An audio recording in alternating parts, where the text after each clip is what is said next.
Ma'am, I don't know how you got this seat, but lobster and steak aren't meant for passengers like you. Here's a sandwich. Don't make it difficult. Those were the exact words that cut through the quiet hum of AeroElite Flight 452's first-class cabin. Passengers looked up from their glasses of champagne. Forks froze mid-air, and the air grew heavy with disbelief. Imagine sitting in seat 1A, having paid full fare, your name printed clearly on the manifest, and hearing that from the very person assigned to serve you. Before we dive deeper into this story, where are you watching from? Comment below, hit like, and subscribe to help share truth and justice. Now, let's begin this journey. Olivia Harper, 42 years old, founder and CEO of Harper Innovations, had spent decades climbing mountains most people never even saw. From Harlem roots to MIT classrooms, from nights of rejection in Silicon Valley to building a company now valued at over $3 billion a year. Her story was one of resilience forged in fire. This morning at JFK Airport in New York, she was not boarding just any flight. She was on her way to Los Angeles to finalize a $5 billion deal, a contract that would set the course for the future of artificial intelligence and cybersecurity. She had chosen AeroElite's Flight 452, a flagship route. With the expectation of dignity and professionalism in first class, Olivia had pre-ordered her meal days in advance. Lobster salad followed by grilled steak, a simple act of self-care before negotiations that would shape the industry. It was her quiet way of telling herself, "You belong here, no matter what anyone thinks." But as the plane leveled at cruising altitude, the anticipation of that meal turned into a moment she had faced too many times before.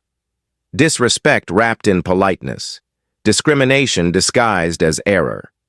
The flight attendant, Sarah Jenkins, blonde, 35, born and raised in a small Texas town where biases were inherited like family heirlooms, stood by her seat with a tray. On it sat nothing but a cold chicken sandwich wrapped in plastic and a paper cup of water. Sarah's voice was firm but patronizing as she leaned closer. "I'm sorry, Ms. Harper. There's been a system error. Your meal isn't available." Her tone carried the unspoken message. "You're lucky enough to be here. Don't ask for more." Olivia took the tray with calm hands, but inside, she felt the sting.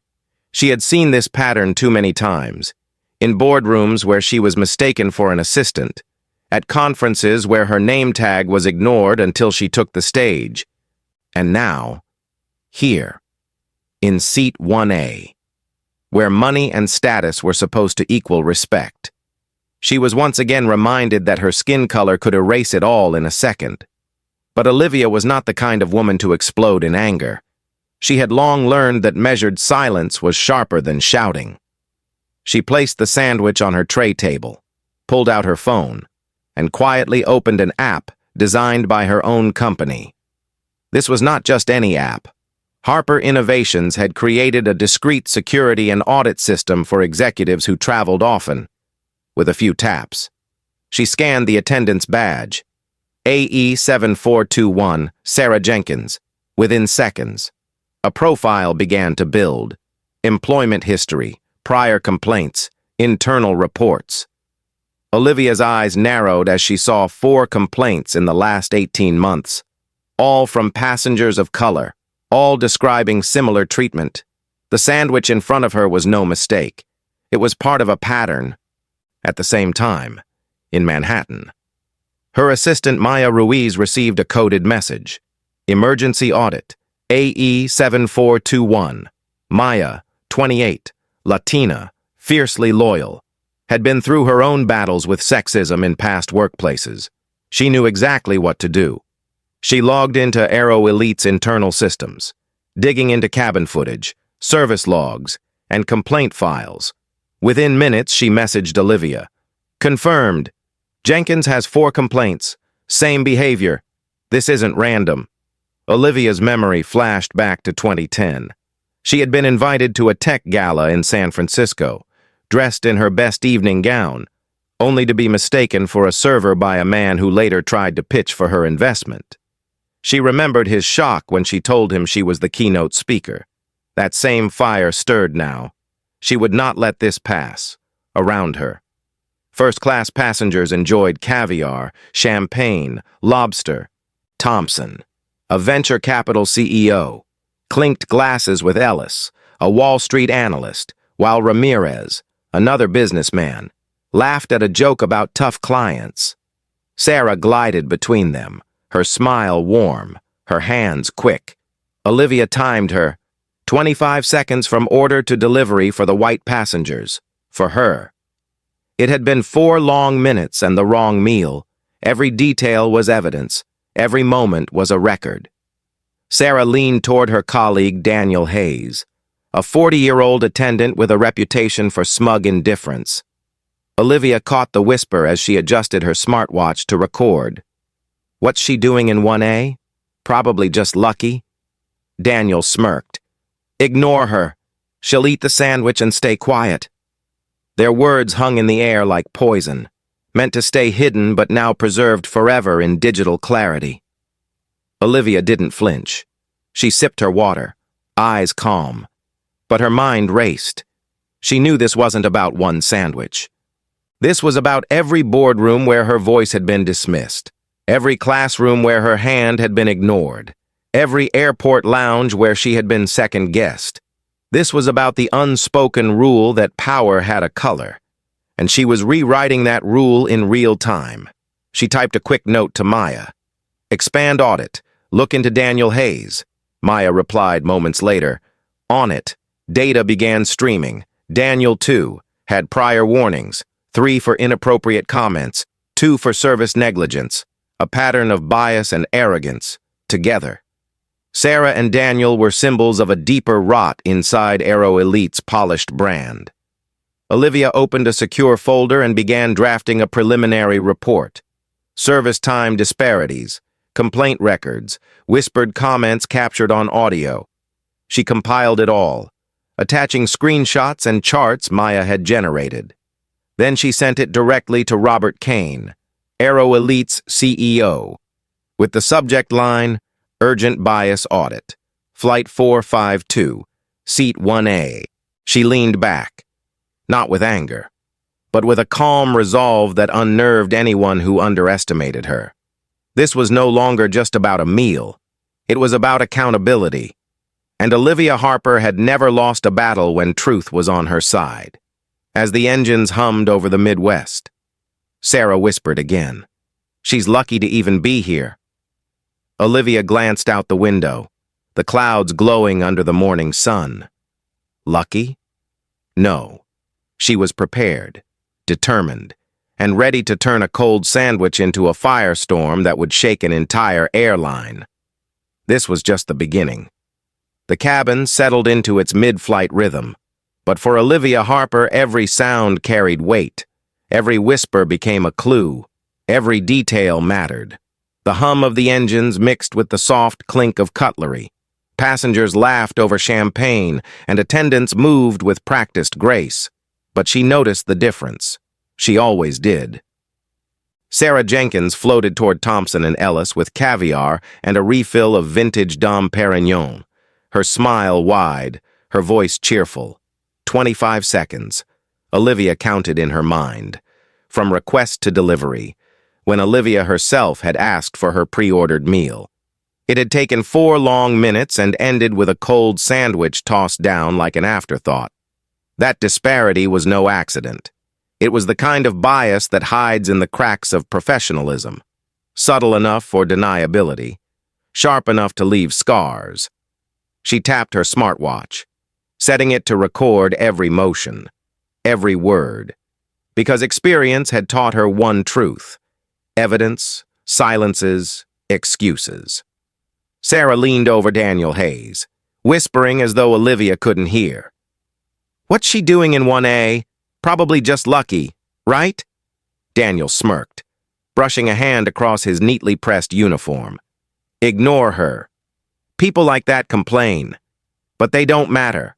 The words slid through the air, quiet enough to be deniable, cruel enough to reveal the truth. Olivia didn't flinch. Her face remained calm, her body language controlled, but inside she felt the memory of another insult rise. The night in 2005 when she was accused of stealing a laptop at MIT's library, only to prove it was her own device purchased with the scholarships she had fought for. She had learned that day the importance of turning humiliation into documentation. Now, decades later, she was doing it again. She leaned forward slightly, her voice steady but edged with steel. "Excuse me." "Sarah," she said, tone calm but unmistakably firm. "I am a Platinum Elite member. I ordered my meal 10 days ago. Would you care to explain what priority means in your system?" Sarah froze for a beat, then forced a smile. "I told you. Ma'am, there was a system error. These things happen." Olivia's gaze didn't waver.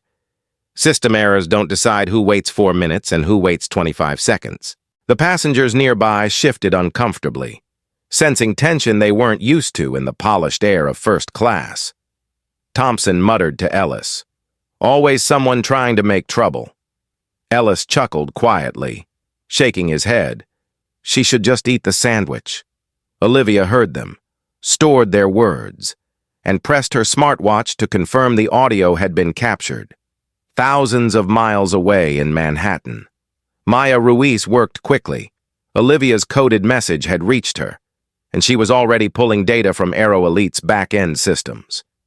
Her fingers moved like lightning across her keyboard as she accessed service records, complaint files, and crew assignments. The numbers began to paint a damning picture. Sarah Jenkins, 4 complaints of racial bias in service. Last 18 months, Maya muttered, scanning faster. Daniel Hayes, 3 prior warnings. Sexist comments recorded in staff notes. She highlighted sections, generated charts, and compiled timelines. Then she called Olivia through a secure line. "It's not just today. This is a pattern. She serves white male passengers faster, more often, and with better selections. I've got timestamps from footage. Your wait time was 4 minutes. Theirs, under 30 seconds. Olivia's calm expression never broke, but her heart surged with grim validation. This wasn't paranoia. It wasn't exaggeration. It was measurable. Evidence was forming brick by brick into a wall no one could climb over. She whispered back to Maya, her lips barely moving. "Compile everything. Add internal emails if you can find them. Search keywords, high-tipping clients." Minutes later, Maya responded, her voice tight with anger. "Found it. Internal messages between attendants. Prioritize high-tipping white men in first class. They're the ones who matter." Direct quote. "This is gold." Olivia's eyes flicked to Sarah, who was now laughing softly with Ramirez, the businessman in 1C, pouring his second glass of wine with care she hadn't bothered to show her. Olivia took a sip of her water, the taste bitter now, and let silence be her shield. She had no need to raise her voice. Silence paired with proof was more powerful than any outburst. Daniel strolled past her seat, giving her a quick glance that carried arrogance, as though he believed she was powerless. Olivia stopped him with one line. "Daniel, what's AeroElite's official policy on bias?" He blinked, caught off guard. "Excuse me?" Olivia's voice sharpened, still quiet, still calm. "You heard me? Policy on bias. Do you know it?" Daniel's mouth opened, then closed. He cleared his throat, muttered, "We treat all passengers with equal respect," and hurried away. The stumble was captured on her watch, another piece of the puzzle. Olivia turned her gaze back to the clouds outside the window, whispering her grandmother's words in her heart. Justice is not revenge. Justice is measured. She had won lawsuits before, had forced partners in 2015 to pay millions in settlements for discrimination. This, however, was not about money. This was about truth.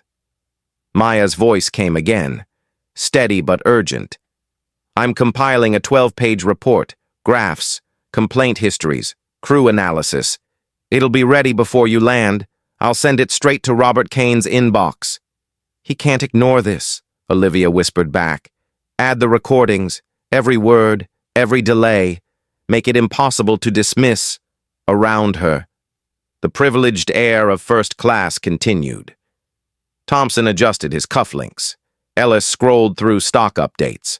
Ramirez laughed too loud at his own jokes. To them. She was an inconvenience. To herself. She was an instrument of change. The plane crossed the Rockies, turbulence jolting the cabin. But Olivia's mind stayed razor-sharp. She remembered her mother's voice from years ago. Outsmart. Don't outshout. That phrase had carried her through boardrooms filled with dismissive men, through investors who doubted her vision, through Silicon Valley corridors where she was the only black woman in the room. And now it carried her through this sky, where she sat with a cold sandwich and a fire of resolve. She typed a final note to Maya. This isn't just about me. This is about every passenger who's been silenced, every woman, every person of color who swallowed humiliation because they didn't think they could fight back. We will fight back, Maya replied within seconds. Already happening. I've traced passenger posts. At least 2 people in the cabin are tweeting about slow service to you. Hashtags are starting. You're not alone in this. Olivia smiled faintly, a smile invisible to Sarah and Daniel, but heavy with meaning. The whispers of gossip, the smirks of arrogance, the so-called system errors. Soon they would unravel under the weight of truth. For now. She sat still, calm, collected, waiting for the moment to strike. Because the best counterattack was always patience armed with proof, and Olivia Harper had both in abundance. As the flight pressed westward across the vast expanse of America, the tension in first class felt less like luxury and more like a battlefield drawn with smiles, whispers, and hidden prejudice.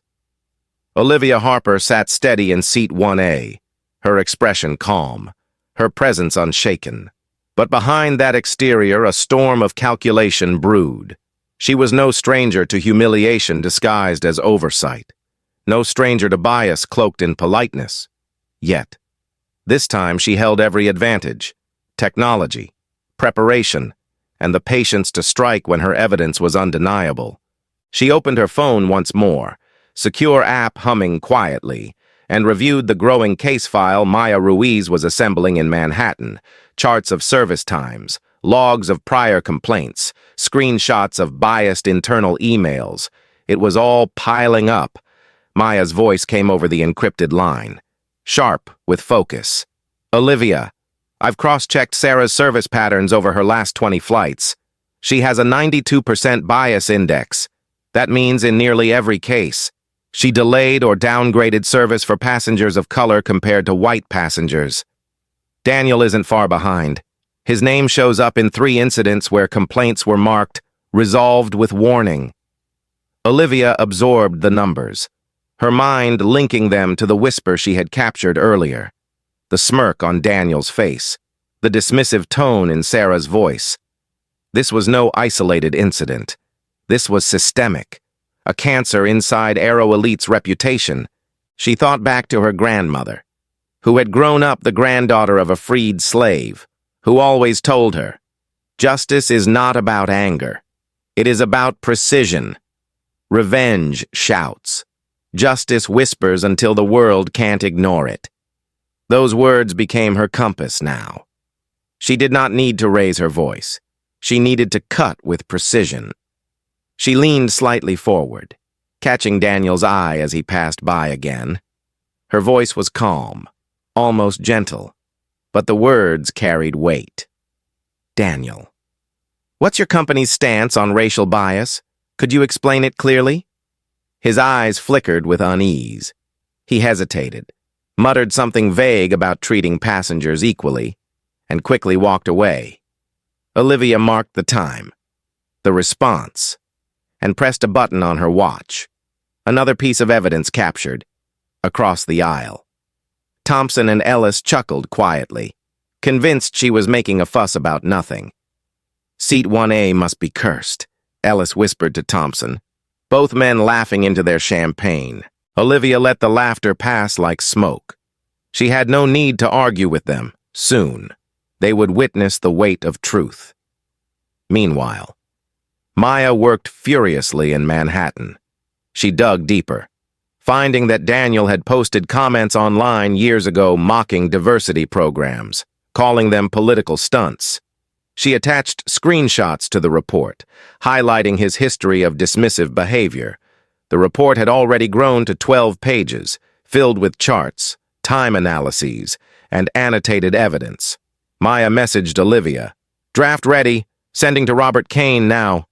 Olivia knew Robert Kane, CEO of AeroElite, a seasoned executive, 55, a man who prided himself on the airline's pristine reputation. But Olivia also knew she had leverage. Harper Innovations held a $50 million annual contract with AeroElite for cybersecurity infrastructure. That contract alone gave her weight in the boardroom. If Kane didn't act, she could pull the contract and go public, a double blow that would shake the airline to its core. She typed a quick message to Maya. Attach note. Either immediate action or I go public within 24 hours. Use hashtag Seat1A. Sarah, still oblivious to the trap tightening around her, leaned close to Daniel in the galley, her voice strained but dismissive. She's overreacting. She'll forget this by landing. They always do. Daniel shrugged, unconcerned. She's just one passenger. Nothing will come of it. Their words were picked up again by Olivia's watch, their arrogance weaving the rope that would hang them. Olivia turned her gaze to the window, the sun glowing against the wing, and steadied her breath. She remembered her 2015 battle, the lawsuit against a partner who had tried to edge her out of a contract because he didn't trust women with tech. She had won that case, not by shouting, but by presenting irrefutable evidence. Millions in damages had been awarded, but more importantly, a precedent had been set. Today, the strategy was the same: patience, evidence, timing. She began outlining her confrontation plan. Step 1. Gather absolute proof. Service disparities, biased remarks, prior history. Step 2. Confront Daniel directly, not with anger but with questions that exposed his ignorance. Step 3. Build pressure by sending the report to Kane mid-flight, ensuring that by the time they landed, AeroElite's leadership would already be scrambling. Step 4. Demand systemic reform, not just an apology. This wasn't about her meal anymore. This was about every passenger who had been slighted, silenced, or humiliated. She typed a final note to Maya. Also, collect passenger posts. Social media can amplify faster than any press release. Maya responded almost instantly. Already done. 2 passengers are tweeting about slow service toward you. One uploaded a photo of you waiting while others were served champagne. Hashtags forming. Small now, but growing. Olivia allowed herself the smallest smile. The tide was shifting. By the time the plane touched down at LAX, she wouldn't be the only one speaking. The voices of witnesses, the weight of evidence, and the power of social media would merge into one undeniable storm.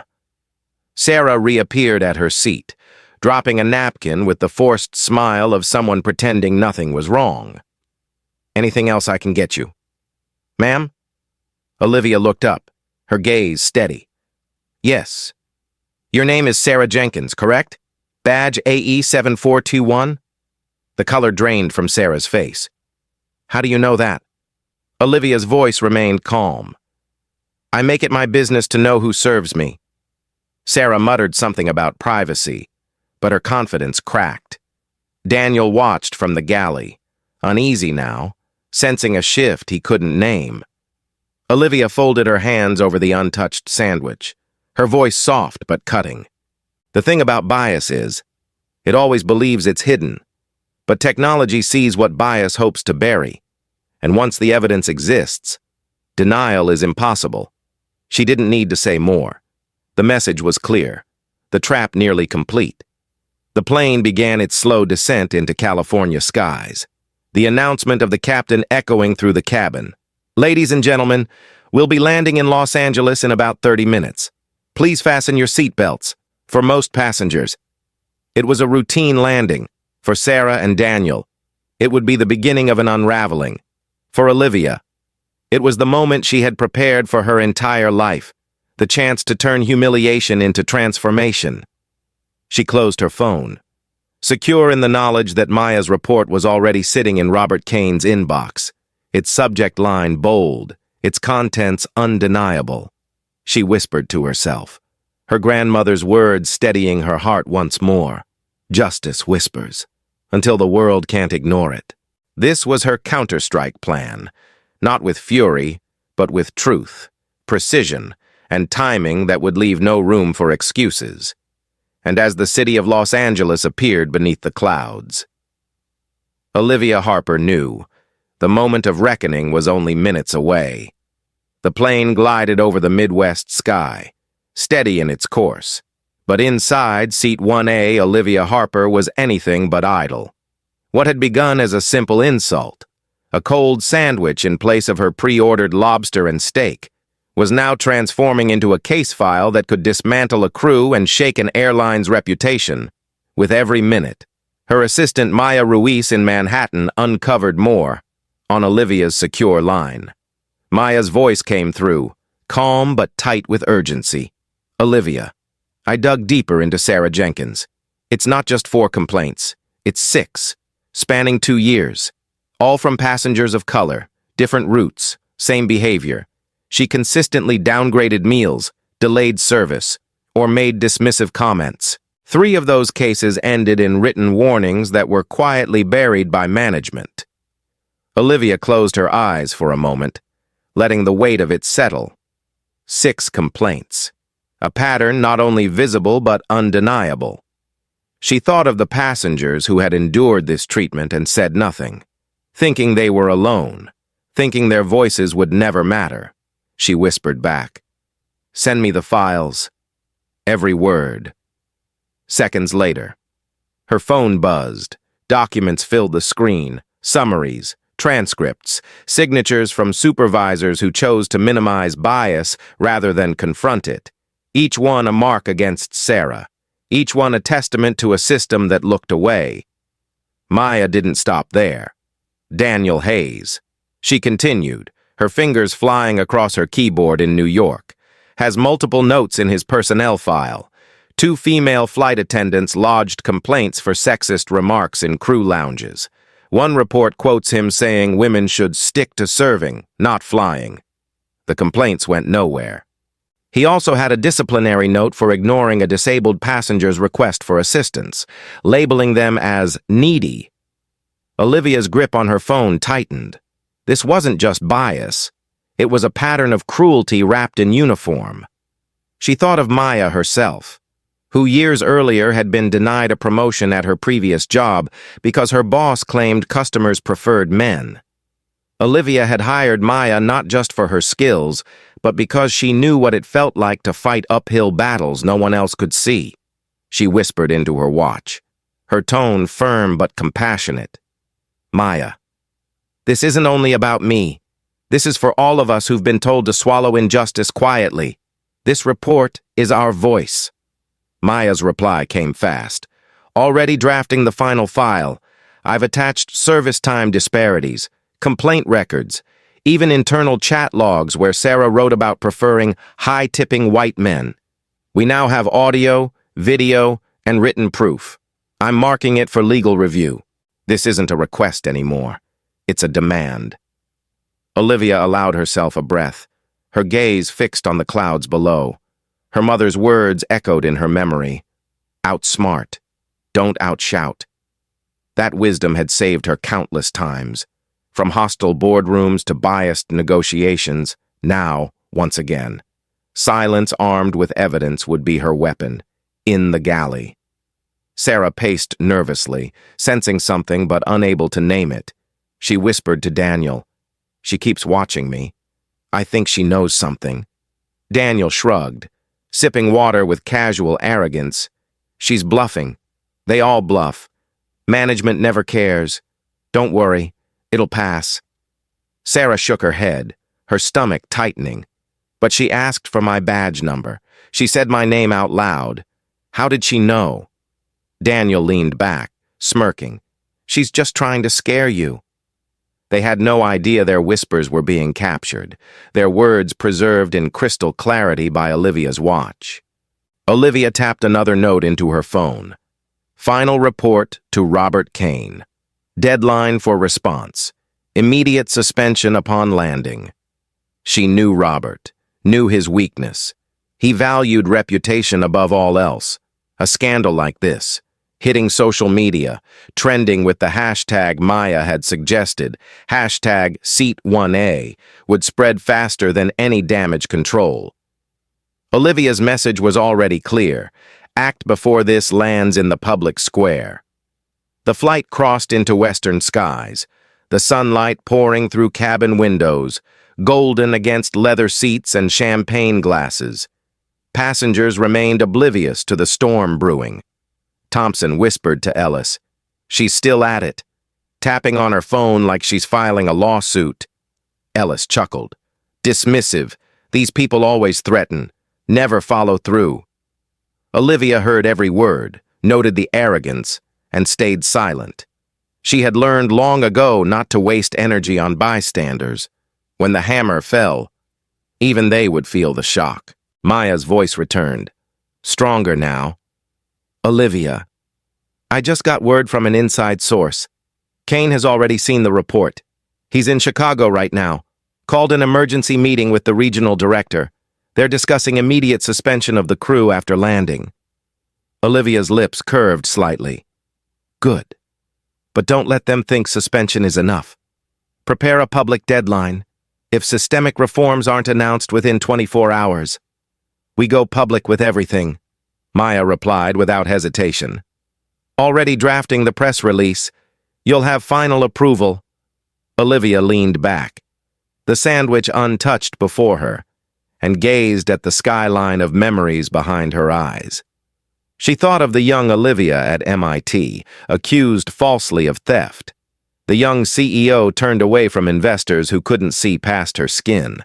The leader mistaken for an assistant at her own company's product launch. Each insult had shaped her, not by breaking her, but by sharpening her resolve. This moment wasn't only for her dignity, it was for every voice ignored, every complaint buried, every passenger silenced in the name of keeping peace. The captain's voice broke the silence. Ladies and gentlemen, we've begun our descent into Los Angeles. Please prepare for landing. Around her. Passengers buckled seatbelts. Attendants prepared the cabin. But for Olivia, the descent wasn't just physical. It was the closing act of an injustice and the opening of a reckoning. She messaged Maya one last time before touchdown. Go public in 24 hours if no action. Confirm suspension. Collect all passenger accounts. Maya's reply sealed the moment. Already confirmed. Suspension order is drafted. Passenger testimonies are rolling in online. Olivia, the tide is turning. By the time you land, the world will know. Olivia closed her eyes briefly, steadying her breath. Calm, focused, resolute. She wasn't just a CEO on a flight anymore. She was the voice of accountability in an industry that thrived on silence. The investigation had expanded beyond Sarah and Daniel. It was no longer just about one meal, or one insult, or one woman in seat 1A. It was about every hidden act of discrimination, every buried file, every complaint ignored. And as the wheels prepared to touch California soil, Olivia knew the reckoning would not wait. It had already begun. The wheels kissed the runway at Los Angeles International Airport with a heavy thud. But for Olivia Harper, the real landing was yet to come. The descent had been calm. The cabin crew's voices rehearsed. The passengers lulled into the ordinary rhythm of arrival. Yet beneath that calm surface, a storm waited on the ground as the plane taxied toward its gate. Olivia sat motionless in seat 1A. her sandwich untouched, her eyes steady, her phone glowing faintly with Maya's updates. The moment she had prepared for her entire career was here. Not the billion-dollar contracts, not the Silicon Valley victories, but the chance to force accountability in a place that had dismissed her dignity. She thought back to her mother's words. Dignity is not what they give you. It's what you protect. Today, she would protect it not only for herself, but for thousands who never could. The captain's voice announced, "Welcome to Los Angeles. Please remain seated until the aircraft has reached the gate." Passengers stirred. Phones buzzed back to life. Laughter filled the cabin again. But Olivia knew within minutes silence would fall. Tension would cut through the air, and truth would demand its due. At the gate. The door opened with its usual chime, but waiting outside were not just airport staff. Michael Lee, AeroElite's West Coast Regional Director, and Laura Chen, the airline's lawyer, stood stiff-backed in dark suits. Their expressions were not welcoming. They were grave, almost apologetic. Olivia gathered her slim leather bag, stood tall, and stepped into the jet bridge. Michael approached quickly, his voice hushed. "Ms. Harper, we are aware of the situation.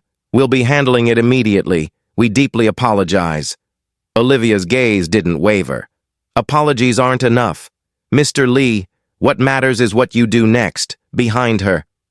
The cabin stirred with curiosity. Sarah Jenkins exited with forced composure, her face pale, Daniel Hayes at her side trying to look unbothered. They froze when they saw Michael and Laura waiting. Michael's voice hardened. "Sarah Jenkins. Daniel Hayes. You are being escorted for immediate review. Please follow us." Passengers spilled into the jet bridge. Whispers spreading. Thompson muttered. "Didn't think she'd pull this off." Ellis shook his head. "She's making a scene," but Ramirez, usually smug, remained silent. His eyes narrowed with sudden realization. This wasn't noise. It was power in motion. Sarah stammered as Laura handed her a printed file. "What is this?" Her voice faltered as she scanned the pages. Service time charts, complaint records, her own internal emails quoted back to her. "Prioritize high-tipping white men." She looked up, wide-eyed, and saw Olivia standing calmly, watching without anger but with unshakable resolve. "I didn't mean it," Sarah whispered, tears rising. "I was under pressure. It wasn't what it looked like." Daniel tried to intervene. "This is overblown. Everyone makes mistakes." Laura's voice was cold. "Precise. This is not a mistake. It is a pattern, and we have the evidence." Olivia's phone buzzed. Maya's face appeared on the secure video call, projected clearly for all to see. Her voice was crisp. "Ms. Harper, the suspension order has been filed. Sarah Jenkins and Daniel Hayes are grounded effective immediately. The CEO has confirmed a 30-flight probe across the network." Sarah gasped, her knees weakening. "Please, let me explain. I have a daughter." But Michael cut her off. "This is not the place. You'll have your chance to respond in formal hearings." Olivia stepped forward, her voice soft yet cutting. This was never about a meal. This was about dignity. And dignity is non-negotiable. Sarah sobbed quietly, realizing her career was slipping away. Daniel clenched his jaw, still unwilling to admit fault. "You think firing us fixes anything? The system won't change." Olivia looked directly at him. "That's where you're wrong. The system will change because silence ended today." As the group walked toward a secured conference room near the gate, news had already begun to spread. Maya whispered through Olivia's earpiece. Hashtag Seat 1A is trending, already at 100,000 posts. Passengers uploaded video of Sarah whispering about you being lucky. The public is watching. Olivia's resolve hardened. Inside the conference room, AeroElite's leadership joined by video link. Robert Kane, the CEO, his face tense, and members of the board dialing in. Kane spoke quickly, his voice clipped. "Ms. Harper, I have reviewed your report. This is unacceptable. Sarah and Daniel will be terminated pending final review. We will overhaul our training, and we want you to join us as a consultant to lead reforms." Olivia's response was measured. "This isn't about me joining for appearance's sake. If I agree, it will be to implement real change, mandatory anti-bias training, transparent complaint tracking, accountability reports made public, no buried files, no excuses." Kane nodded grimly. "Agreed. We'll make it happen." Sarah tried one last time, her voice trembling. "Please, Ms. Harper, I've made mistakes, but I'm not hateful. I just—" Olivia raised a hand gently, stopping her. "I don't hate you, Sarah, but I can't excuse you. You had choices. You ignored them. Now, accountability arrives." Tears streaked Sarah's face. For the first time, she seemed to see herself clearly, not as a victim of circumstance, but as an actor in her downfall. Daniel looked away, jaw clenched, refusing reflection. At that moment, Olivia felt no triumph, only a solemn weight. Power wasn't in destroying people, it was in forcing change. She turned back to Kane's image on the screen. "This cannot end with 2 firings, if you want me involved. We start tomorrow. We build systems that make sure this never happens again." Kane exhaled, defeated but resigned. "You have my word." That evening, Olivia checked into her Beverly Hills hotel. The city glittered outside, but her mind was heavy with the day's events. She thought of her grandmother's words, her mother's resilience, Maya's loyalty. She thought of every passenger silenced over the years, their voices ignored. Tonight, they had spoken through her. The confrontation was over, but the fight for reform was just beginning. She opened her laptop, drafted her statement, and ended with one line that would echo across social media by morning. "Dignity is not optional. Seat 1A is reserved for change," within hours of landing in Los Angeles. What had started as a quiet act of bias on AeroElite Flight 452 erupted into a national conversation. Olivia Harper's report, paired with passenger videos and Maya Ruiz's strategic release of evidence, ignited the internet. The hashtag Seat1A surged across social platforms, racking up over 500,000 posts by nightfall. Clips of Sarah Jenkins whispering that Olivia was lucky to even be there circulated on TikTok, gathering millions of views, while screenshots of the internal AeroElite messages prioritizing high-tipping white men spread like wildfire on X and Instagram. By dawn, the New York Times headline read, "Black CEO faces discrimination in first class, AeroElite in crisis." The Washington Post followed with an editorial, "When bias flies at 35,000 feet." CNN invited aviation analysts and civil rights leaders to discuss the implications live on air. The ripple was not just media noise, it was accountability unfolding in real time. Inside AeroElite headquarters in Chicago, Robert Kane convened an emergency board session. Their glossy conference room, usually reserved for quarterly earnings calls, became a war room. Charts of plummeting social sentiment lined the screen. Shareholders demanded answers, and regulators hinted at investigations. The airline could no longer claim isolated incident. Kane's voice trembled as he addressed the room. "We are bleeding credibility. This is not just PR damage, it's systemic failure." Board chair Elizabeth Morgan leaned forward. "We cannot sweep this away. We must rebuild trust. And Ms. Harper is the key in that moment." Olivia Harper's leverage was undeniable. Meanwhile, Sarah Jenkins and Daniel Hayes faced the consequences. Their terminations were confirmed within 24 hours.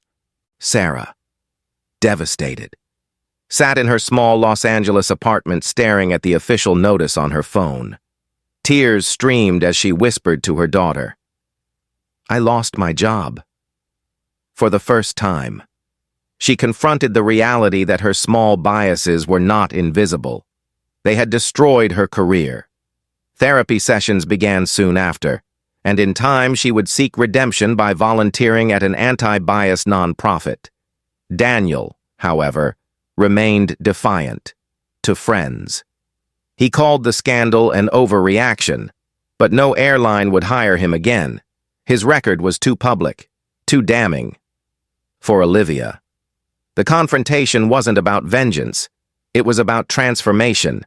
At a tech conference the following day, she stepped onto the stage, greeted by a standing ovation. Her keynote address carried the clarity of lived experience. This isn't about one meal, one flight, or one woman in seat 1A.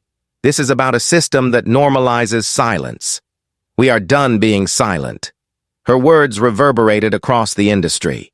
News outlets replayed the speech. Civil rights organizations quoted her, and within a week, AeroElite officially announced her role as a consultant leading reforms. The reforms were sweeping. 10,000 staff underwent mandatory anti-bias and equity training. Supervised by external experts, AeroElite launched a transparent complaint tracking system, ensuring that no passenger's grievance could be buried. They pledged quarterly accountability reports made public. With metrics on service equity and diversity, Robert Kane himself faced internal review and pledged to increase diversity in management by 30% within a year.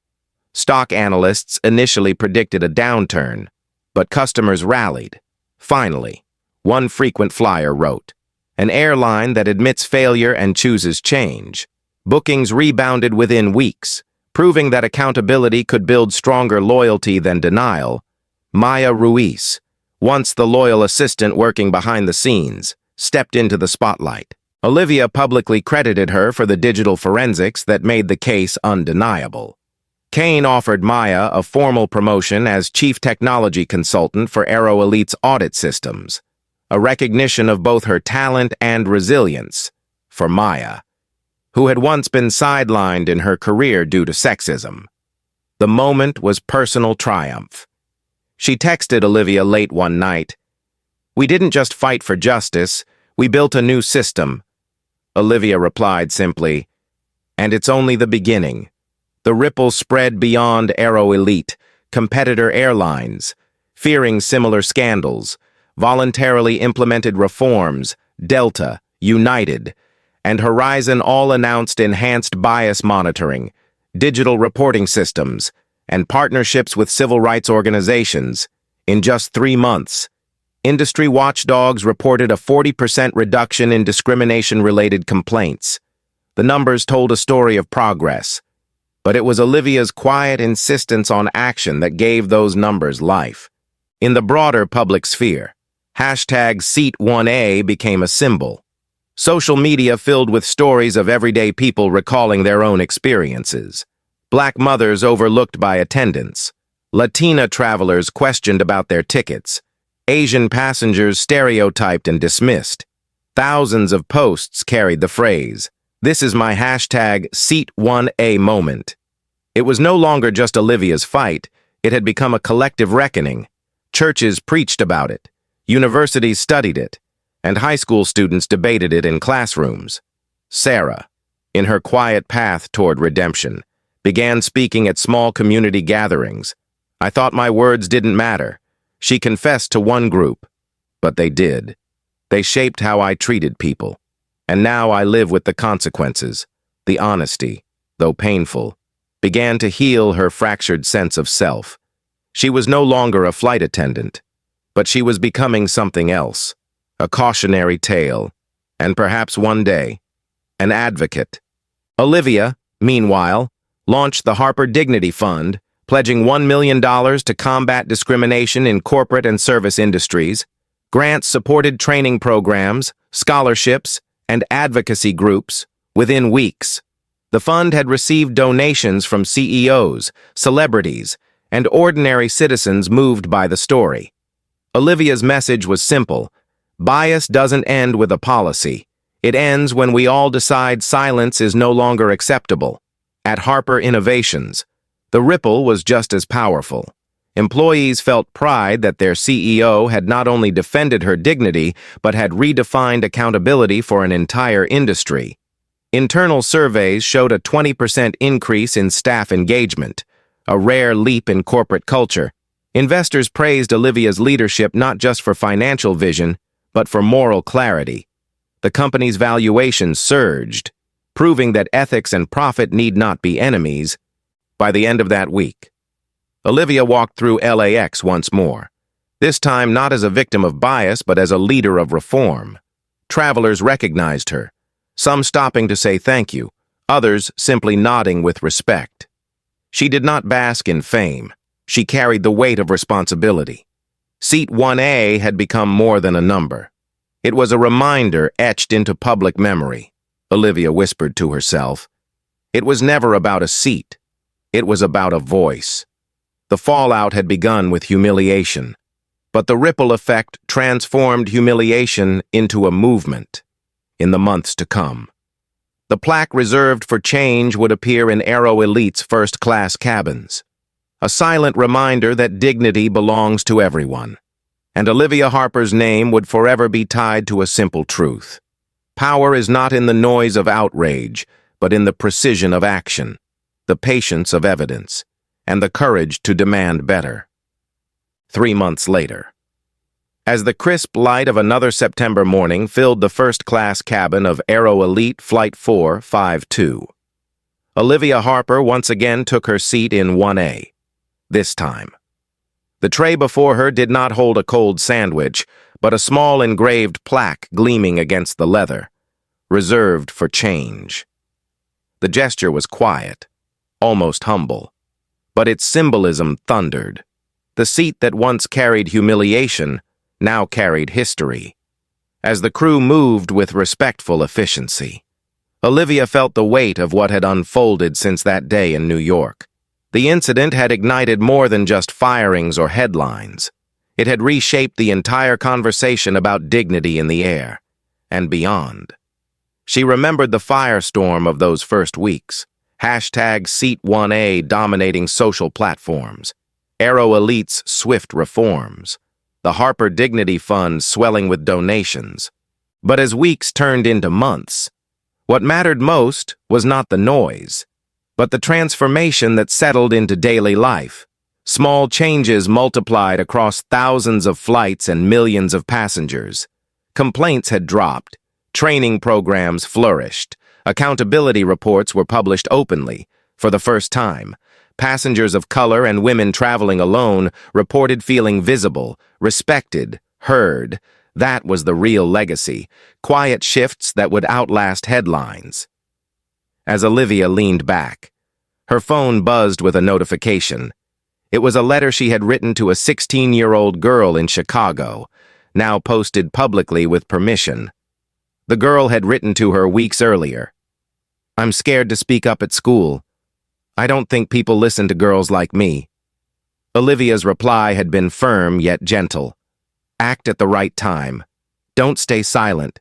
They may not listen now, but one day your voice will be the only one that changes everything." That letter, shared online, had gone viral in its own right. Teachers printed it for classrooms, churches read it during sermons, parents tucked it into their daughters' notebooks. Olivia smiled softly. She knew her role wasn't just to fight her battles. It was to plant courage in others to fight theirs.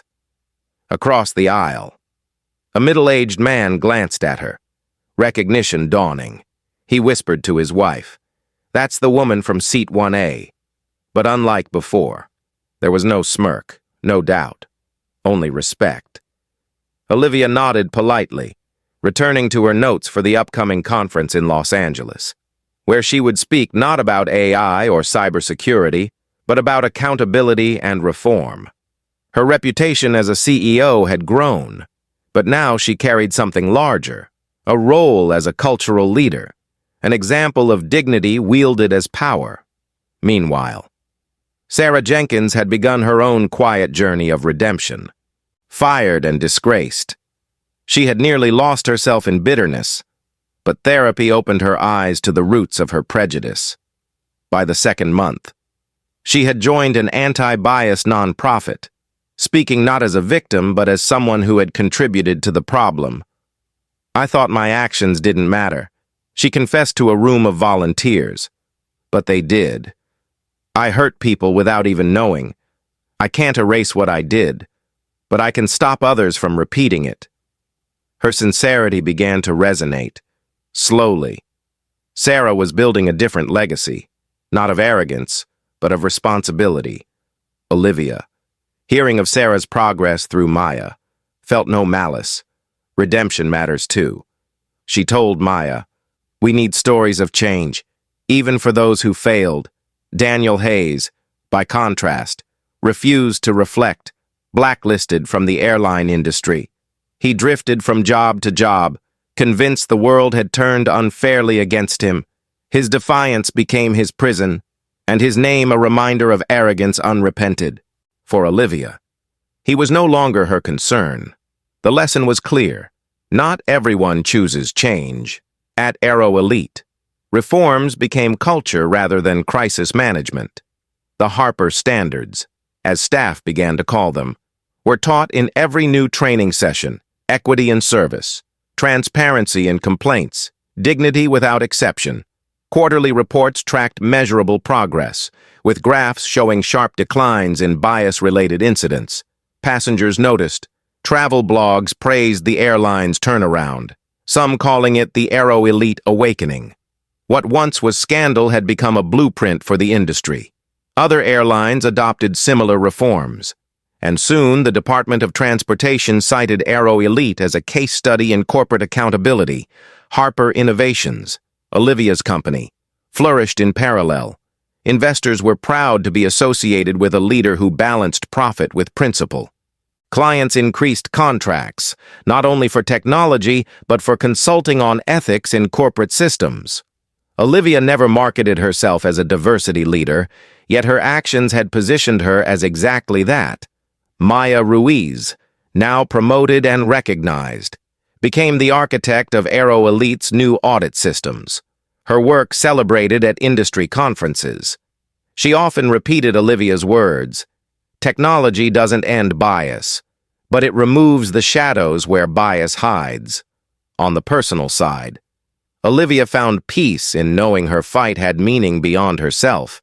At community gatherings, people approached her with gratitude. A young mother who said attendance now treated her differently. An elderly man who finally felt respected when flying first class. A student inspired to challenge discrimination at her university. These stories, whispered with emotion, meant more to Olivia than the headlines ever could. As the flight to Los Angeles leveled at cruising altitude, the crew moved gracefully, serving with fairness and care. Olivia accepted her meal, this time exactly as ordered. Lobster salad followed by grilled steak. She took a bite, not in triumph, but in quiet reflection. Her grandmother's voice filled her memory again. Justice whispers, until the world can't ignore it. That whisper had become a roar, then settled back into silence. But a different kind of silence, the kind born of dignity restored. When she landed in Los Angeles, Olivia was greeted not with apologies or suspicion, but with honor. At the conference, she delivered her keynote to a packed hall.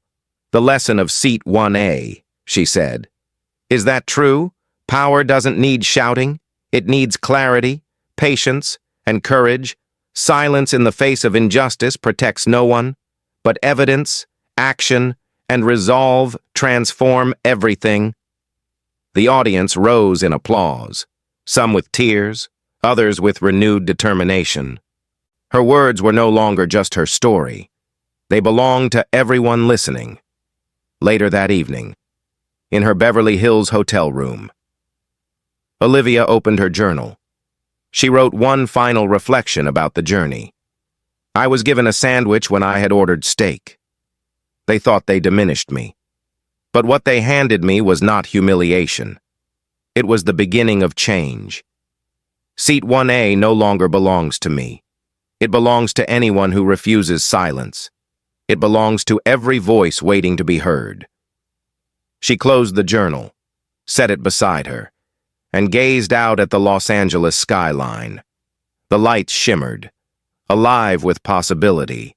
The legacy of Seat 1A would not fade. It would live in the plaque engraved on AeroElite flights.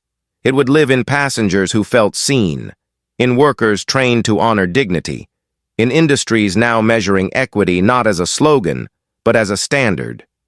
It would live in Sarah's redemption, Maya's rise, Olivia's courage, and the countless unnamed who found their voices because one woman chose not to stay silent.